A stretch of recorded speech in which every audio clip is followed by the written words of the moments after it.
Hey folks, how's it going? Welcome to the SOE Community Webcast. This is the EverQuest Free to Play Your Way webcast. My name is Cleaver. Many of you know me better as Piestro on the EverQuest forums. With me here we have Thom, Phathom, not Phantom Terrazas. Howdy folks. Thom here is the producer of EverQuest, which means when it comes to making decisions, he is the boss man. And we also have Adam Ngreth Bell. He is senior lead designer. Lead designer. Lead designer, okay, on EverQuest. So he heads up the design portion of the development team. Okay, well, thanks for joining us, all of you out there, and thank you guys for being here. I know you're feeling a little under the weather, Thom. Yeah, I was just passing by grabbing some donuts, from the lobby right there. Just thought I'd just come on in and say hi. There we go. Okay, so the big topic today is free-to-play. Now, before we ask anything else about free-to-play, I need to get to the single most important question, which is on everybody's minds. Now, what's going to happen with employee accounts when it comes to the free-to-play conversion? I wasn't ready for that question, but yeah, I'm sure we're going to be giving them every veteran reward that we have. We're going to make them start paying for their accounts. But hey, in all honesty, let's get on to the real questions. I think that's probably what people are here for. Okay. Well, is this a comedy hour or is this free to play? I think we're going to go with the free-to-play discussion. All right, cool. I thought I was in the wrong room. Okay, so why are we going free-to-play? I mean, that's probably the biggest question. Well, we're going to free to play because hey, we have a game that's been out there for 13 years. It's a game that has seen many people come through it, many players come through it, and this gives everybody the flexibility to play our game now any way that they want to. We have a flexible system to play for free. We have a status for people who used to play and had subscriptions with their game, and now they're going to go to a silver membership. And there's going to be some item unlocks. There's going to be some membership unlocks that you can get, so you can kind of customize the way that you want to play. Probably the one thing that kind of always stuck in the back of my craw or neck when we would do surveys and we would see the reasons why people were quitting, one of the #1 reasons was money. I can't afford a subscription right now, or I can't afford to pay right now. So that was kind of sad to see. So I think this offers a great opportunity for those players, any of our old friends, our old buddies that used to play. Now it gives them a chance to see them again. You can, hopefully when free-to-play launches, you can start seeing those faces again and have a really nice time again. Yeah, it's certainly something. As somebody who was away from the game for a few years, when I came back, I mean, I saw people that I knew right away. They're like, hey, how's it going? And even though it had been years since we talked, it was just like, we picked right back up again. So it'll definitely be nice. Now, future content. People are asking about expansions. They're asking about content. Are we going to keep developing content for EverQuest? Oh, you betcha. You betcha. We're going to, thanks for the lob there, the softball. Yeah, we're going to keep making content. We're going to have content. We're working on stuff right now. And, just with, just the commitment and the, trying to make sure that we do things right. Free-to-play is coming out right now. And, once we get that out the door, then we'll be able to talk a little bit more about what's coming next. We try not to get ahead of ourselves. Things always change. We have a great opportunity like this.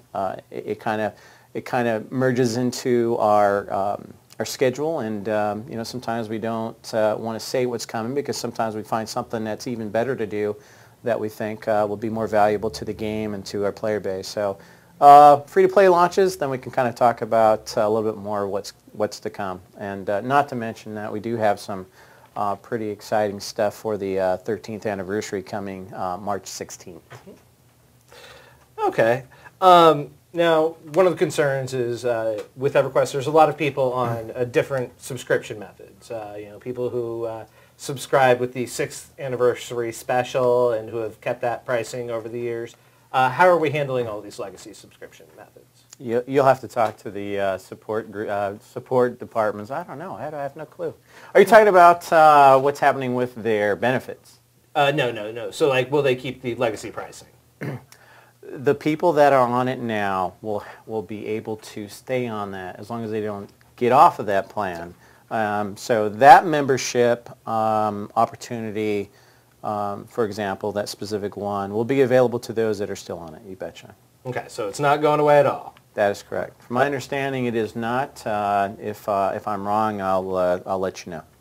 Okay. Right. And we're not planning to offer those to new players, but Definitely. if you continue on that, if you have it and you continue paying, you should be able to keep it. My understanding is that is a correct statement. Yeah. Okay.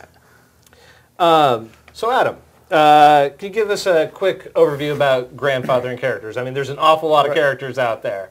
Basically, if your character has already been created, you will be able to play it. Even if you are silver and you have your Dark Elf Shadow Knight, which is one of the characters that's locked, you will be able to play it. You won't be able to create a new Dark Elf Shadow Knight, but you can play your existing Dark Elf Shadow Knight. Okay, so everybody will be able to play all their characters that have existing right now? Yes, and even if you have all 16 slots filled, you will be able to play all 16 of those characters, but you won't be able to create a new one, even if you delete one until you delete down to enough to your available slots. Okay. So with grandfathering, they kind of all the characters look to be around that 30-year-old range. So with grandfathering, when you come back in, it'll look about 70. Yeah. That's right? Yeah. I just wanted to clear that up. Okay. And some people have said, they like the looks of the silver plan, but they're wondering, maybe they want a few more AAs. Will those unlockers be available? Yes, there's unlockers for AAs, character slots, bag slots, quest, task slots. You can make your spells up to rank 2 spells. People have asked what the rank spells are. Rank spells started with the Serpent Spine, where spells were split into 3 different ranks, just differing powers, and that's what we're referring to. Any spells before Serpent Spine, you can continue to use. Okay. It's just the ones after Serpent Spine where they start having ranks. Okay, great. Now, somebody asked a very, very specific and technical question, so I'm going to have to read it off here. How will alternate ability, experience caps, and fellowships work? If a character is capped, will they still contribute vitality, and will they still receive vitality when they upgrade to gold membership? I will have to get back to you guys on that one. I know you won't be able to gain any more. I'm not sure what happens to your fellowship contribution at that time.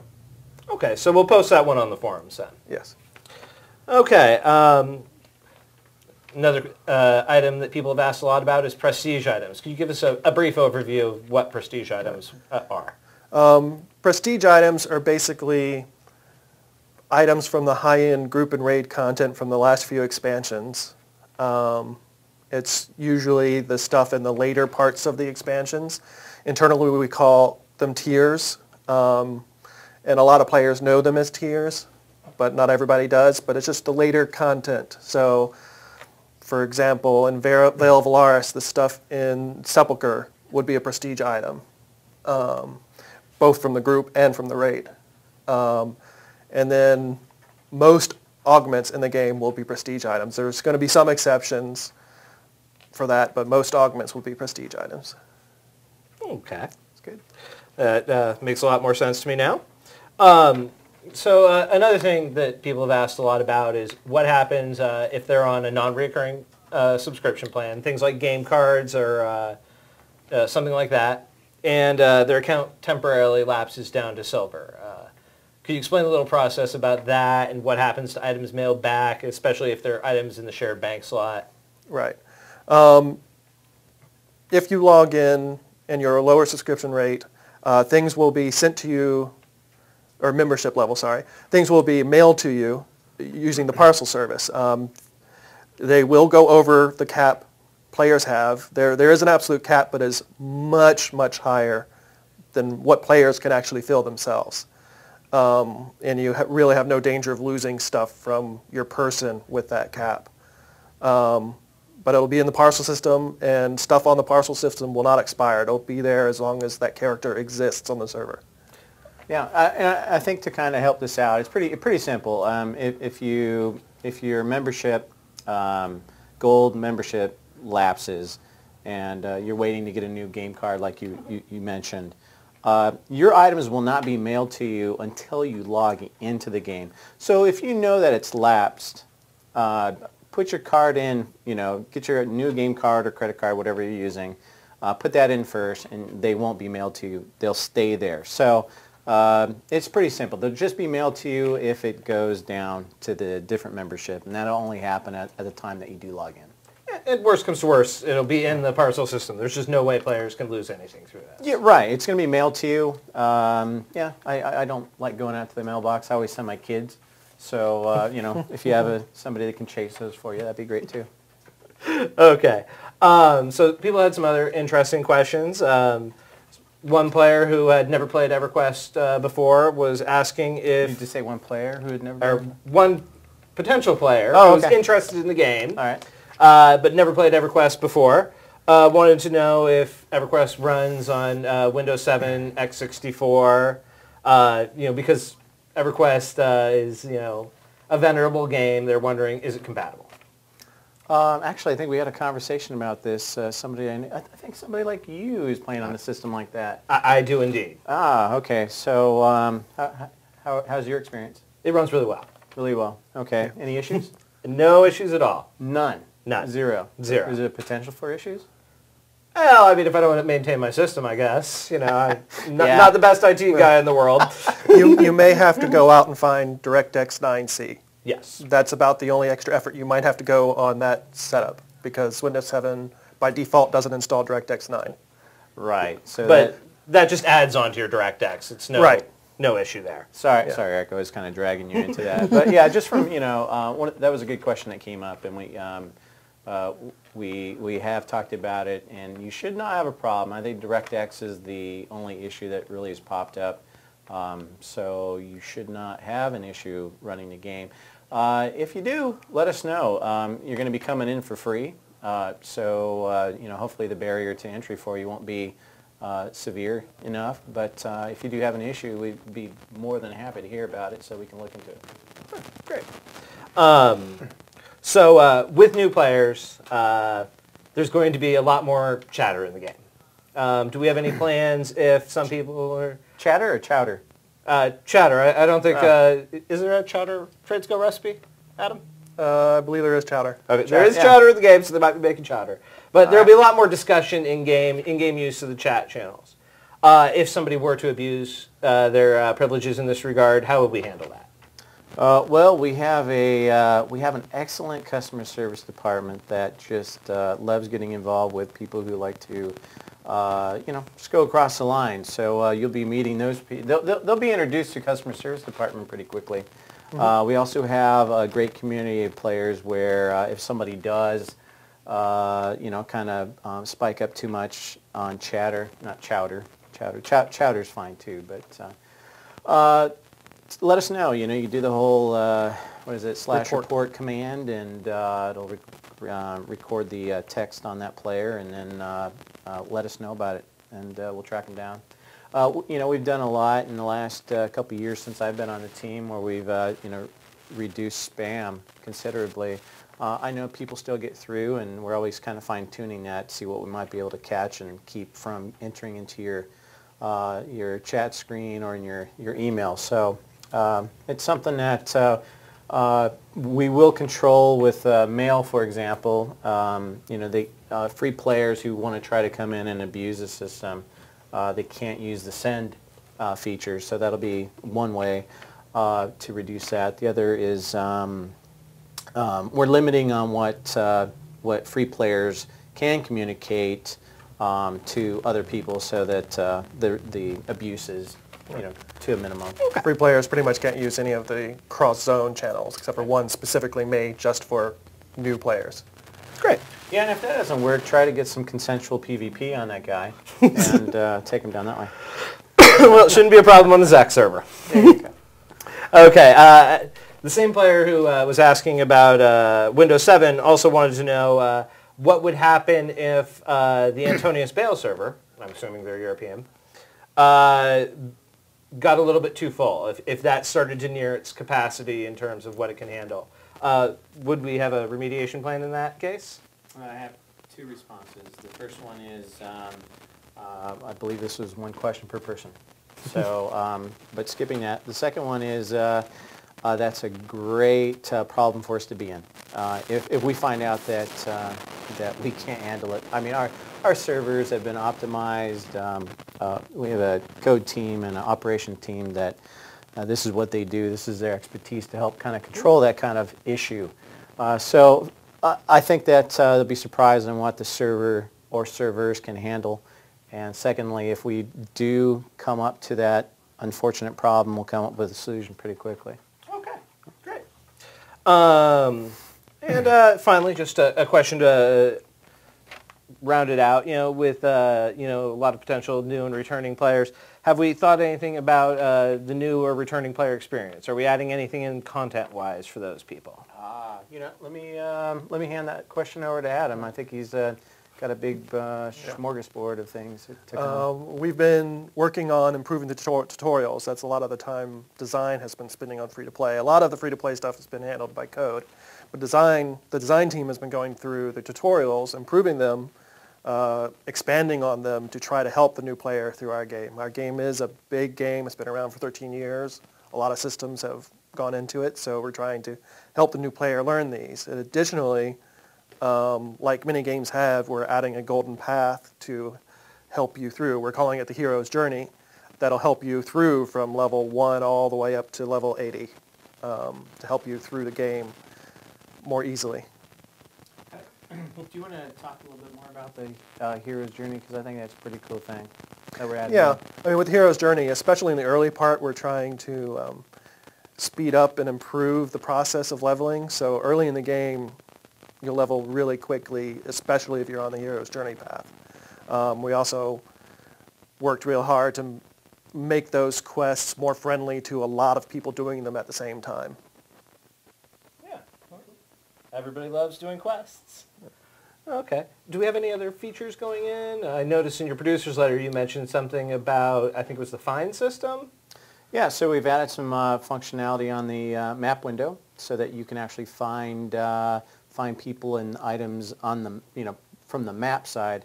Also, something we just popped in, we were looking at last week was the wisp system. You can actually now see the wisps on your map. So you get a nice little red line. I think we're keeping it red.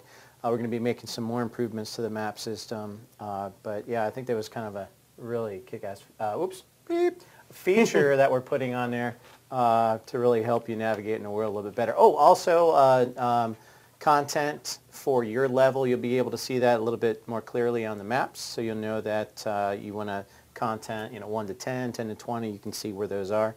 Also, what am I'm missing?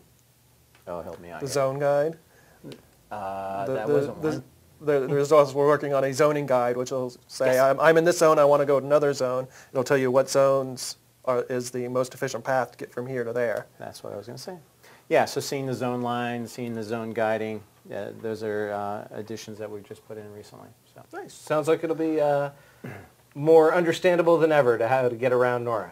Yeah, because people like me, when I play, well, not when I play, I don't have the luxury of using all of the, the cheat tools of the, hey, let's just zone to there real fast. But yeah, so knowing how to get there is something when, we have the team going through, we have new players going through, you get that feedback. It's always nice to get a new player's perspective of, oh, it'd be so much nicer if we could do that, if you could see that. So these are kind of no-brainer, no-nonsense changes that really make sense.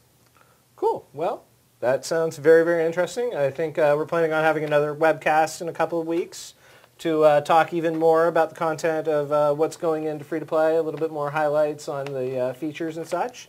So we hope you all join us for that, and we look forward to seeing you again then. I can't see anybody, can you? Well, I can see the camera. Huh? I like to envision them all out there just, Except that guy right there. That's a nice hat. Okay, well, thank you very much all for joining us. It's been great talking to you, and we're very, very excited to bring EverQuest to you all free to play, which way you choose. See you, folks. Bye. Sony.